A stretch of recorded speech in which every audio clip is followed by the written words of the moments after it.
सबर की डेफिनेशन यहीं से समझ लें। देखिए, सबर is not waiting, sometimes waiting is suffering. सबर है waiting with a good attitude, ये सबर होता है। हाथ पर हाथ धरे बैठ के कुछ भी नहीं किया, अपनी सिचुएशन चेंज करने की कोशिश नहीं की, वगैरह वगैरह, ये सबर नहीं है। बेहतरीन सबर ये है कि आप तमाम असबाब इख्तियार करें, और सबसे बेहतरीन तो ये कि आप अल्लाह के आगे झुक जाएं, अल्लाह के फैसलों के आगे, और अल्लाह से गिड़गिड़ाएं। लेकिन ये कि एक भी जुमला शिकायत का ना निकालें।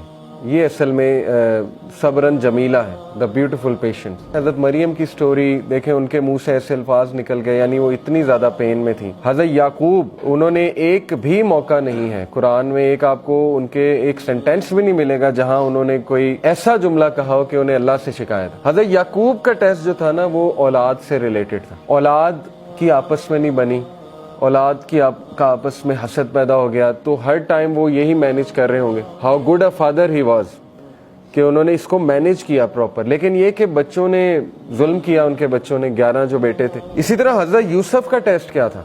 हज़रत यूसुफ को टेस्ट किया भाइयों से, एक औरत से। हज़रत यूसुफ को कैद का टेस्ट भी था। तो हज़रत यूसुफ को भी तरह तरह अल्लाह ने टेस्ट किया। लेकिन again at the end of the day आप देखें कि आज उनका एक मकाम है। हज़रत नूह का बेटा हिदायत पे नहीं था, काफरों में से था, पीछे रह जाने वालों में से था, डूब गया। अब हज़रत नूह को कितनी तकलीफ हुई होगी, लेकिन अल्लाह ने उनका भी टेस्ट किया। हज़रत लूत को टेस्ट किया बीवी से। हज़रत अयूब की मिसाल है, बीमारी से आजमाया, और वो कोई छोटी बीमारी नहीं थी, 15-20 साल की बीमारी थी।